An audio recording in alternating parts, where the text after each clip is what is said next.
नमस्ते। मैं सुनीता सेंगड़ा, सहायक आचार्य संस्कृत, स्वर्गीय श्री भिकाबाई भील राजकीय महाविद्यालय सागवाड़ा से। इससे पूर्व की वीडियो में हमने महाकवि भारवी द्वारा रचित किरातार्जुनीयम महाकाव्य का प्रथम सर्ग के प्रथम अध्याय का हमने शुरुआत की थी, जिसमें हमने देखा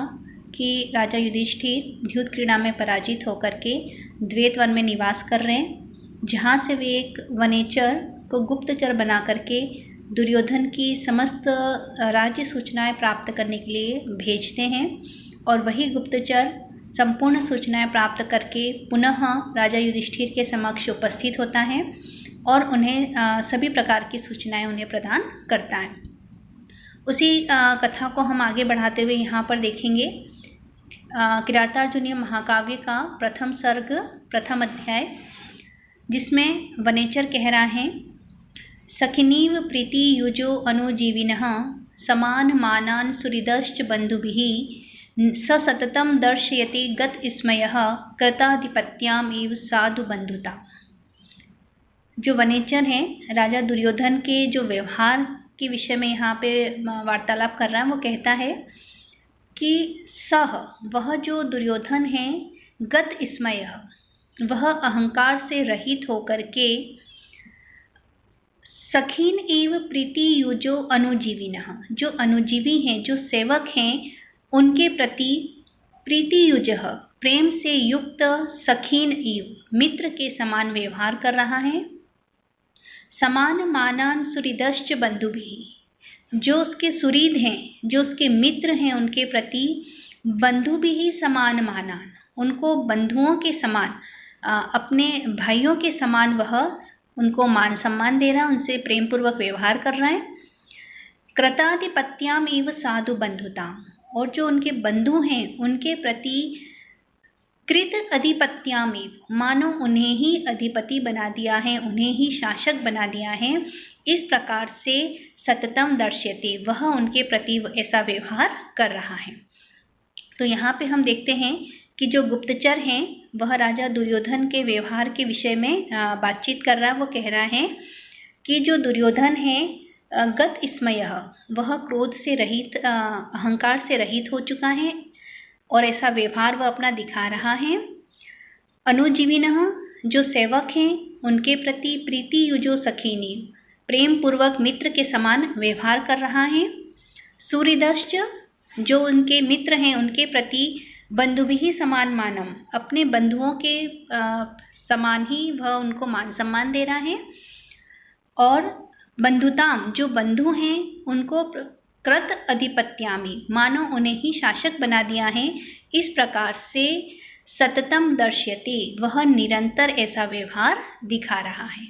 यहाँ पे एक शब्द आया है दर्श्यते, जिसका अर्थ है कि वह दिखा रहा है, मतलब इस प्रकार का वह व्यवहार कर रहा है कि मानो वही उनके भाई बंधु ही मानो वह शासक है। तो इस प्रकार हम यहाँ पे देखते हैं कि राजा दुर्योधन स्मय से अहंकार से रहित होकर के निरंतर अपने सेवकों के प्रति अच्छे मित्र के समान व्यवहार कर रहा है, जिससे उसके सभी सेवक संतुष्ट हो चुके हैं। जो सुहृद हैं, मित्रों को वह अपने भाइयों के समान मान सम्मान दे रहा है, अतः उसके जो मित्र हैं वह भी उससे संतुष्ट हैं और साथ ही वह अपने भाइयों के प्रति ऐसा व्यवहार कर रहा है मानो उनको ही शासक बना दिया गया है। और इस प्रकार वह निरंतर अहंकार से रहित हो करके ऐसा अपना व्यवहार प्रदर्शित कर रहा है। प्रदर्शित करने का भावार्थ यहाँ पे यही है कि वह मन से तो अहंकारी हैं, कपटी स्वभाव का है, किंतु वह अपने व्यवहार ऐसा करके इन सभी को अपने पक्ष में मिलाना चाहता है। फिर हम आगे देखेंगे, असक्तम आराधयतो यथा यथम विभज्य भक्त्या संपक्षपात्या गुणानुरागाद एव सख्यम इयवान न बाधते अस्य त्रिगणः परस्पर। फिर गुप्तचर राजा युधिष्ठिर को सूचना देते हुए कह रहा है कि अस्य त्रिगणः अस्य इस दुर्योधन के जो त्रिगण हैं, त्रिगण धर्म अर्थ और काम जो पुरुषार्थ हैं, वह असक्तम आराध्यतो यथा यथम असक्त आसक्ति से रहित होकर के यथा यथम उचित प्रकार से विभज्य भक्तिया संपक्षपातिया, विभज्य उन त्रिगणों को विभाजित करके, समय के अनुसार उन्हें विभाजित करके,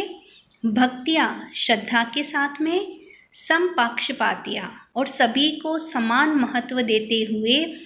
इसके जो त्रिगण हैं, धर्म अर्थ और जो काम हैं, गुणानुरागादि मानो इस दुर्योधन के गुणों से अनुराग कर रहे हैं, स्नेह कर रहे हैं, सख्यम एवान और मानो ये आपस में सख्य मित्रता को प्राप्त हो चुके हैं, इस प्रकार परस्परम न बाधते, एक दूसरे को बाधा नहीं पहुंचा रहे। यहाँ पे चतुर्थ पुरुषार्थ में से जो 3 पुरुषार्थ हैं उनकी बात यहाँ पे कही गई है कि धर्म अर्थ और काम, ये जो त्रिगण हैं, तो जो दुर्योधन है वह क्या कर रहा है, असक्तम, किसी एक गण के प्रति आसक्ति नहीं रख रहा है, यथा यथम विभज्य, उसने समय के अनुसार उनका विभाजन कर रखा है कि दिन के किस भाग में धर्म के कार्य करने, किस भाग में अर्थ अर्जित करना और किस भाग में काम की पूर्ति करना है, इस प्रकार से यथा यथम विभज्य उसने इन तीनों गणों को अच्छी भली भांति विभाजित कर रखा है। भक्तियाँ और पूरी श्रद्धा के साथ में वह ये सब कार्य कर रहा है,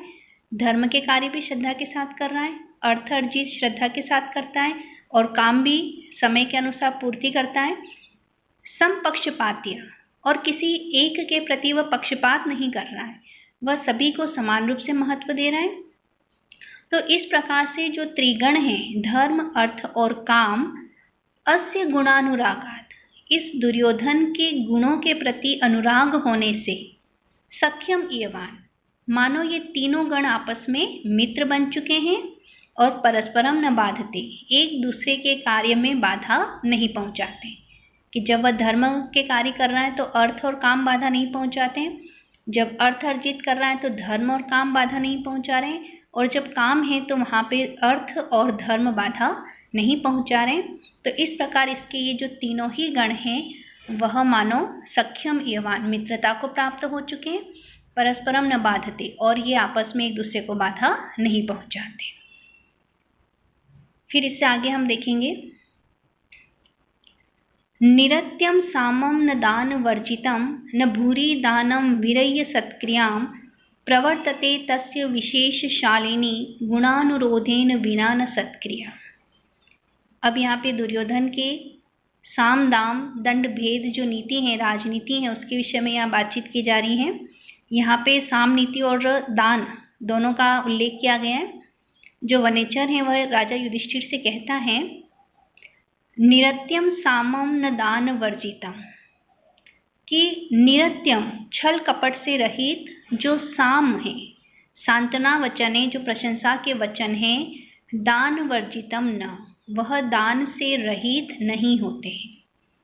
यहाँ पे दुर्योधन के साम नीति का वर्णन किया जा रहा है कि दुर्योधन जब किसी के प्रति साम, सांत्वना के वचन, प्रशंसा के वचन कहता है तो निरत्यम, वह छल कपट से रहित होते हैं, दान वर्जितम न, और दान से रहित भी नहीं होते, न बुरे दानम विरय्य सत्क्रिया, और जो अत्यधिक जो दान दे रहा है, सत्क्रियाम विरय्य न, वह सत्कार से रहित नहीं होती हैं। प्रवर्तते तस्य विशेषशालिनी गुणानुरोधेन विना न सत्क्रिया, और उसकी जो सत्क्रिया है, सत्कार है, सम्मान की जो क्रिया है, विशेषशालिनी, बहुत ही गुणों से युक्त होती है, किंतु गुणानुरोधेन विना न प्रवर्तते, किसी के गुण के अनुरोध के बिना वह प्रवर्त नहीं होती है। अर्थात यहाँ पे दुर्योधन की साम नीति और दंड नीति, दान नीति का वर्णन कर रहे हैं कि जब वह किसी के प्रति सांत्वना वचन कहता है, प्रशंसा के वचन कहता है, तो निरत्यम, वह छल कपट से रहित होते हैं, दान वर्जितम न, और साथ ही प्रशंसा के साथ में वह अत्यधिक मात्रा में दान भी देता है, न बुरी दानम, और जो अत्यधिक वह दान देता है, सत्क्रियाम विरय्य न, वह सत्कार से रहित नहीं होता है, कि वह उपेक्षा पूर्वक या अवहेलना पूर्वक या तिरस्कार पूर्वक दान नहीं दे रहा है, वह विशेष सत्कार करता है, उनका सम्मान करता है, उनकी प्रशंसा करता है और साथ ही उन्हें दान भी प्रदान करता है। और विशेष शालिनी सत्क्रिया, उनकी जो विशेष सत्क्रिया हैं, सम्मान की जो क्रियाएं हैं, गुणानुरोधेन विना न, वह गुणों के बिना नहीं होती है, कि जो गुणवान हैं, सम्मान के योग्य हैं, सत्कार के योग्य हैं, उन्हीं लोगों का वह सम्मान करता है और विशेष सत्कार के साथ में अत्यधिक दान देता है और दान देने के साथ साथ में प्रशंसा के वचन, सांत्वना के वचनों का प्रयोग भी करता है। निरत्यम, और ये सभी क्रियाएं उसके छल कपट से रहित होती हैं। तो इस प्रकार वह अपने मित्रों के प्रति या शत्रुओं के प्रति साम और दान नीति का प्रयोग भी कर रहा है। तो इस प्रकार यहाँ पे जो वनेचर हैं वह युधिष्ठिर को दुर्योधन के व्यवहार के विषय में जानकारी प्रदान करता है। आज की वीडियो में यहीं तक, धन्यवाद।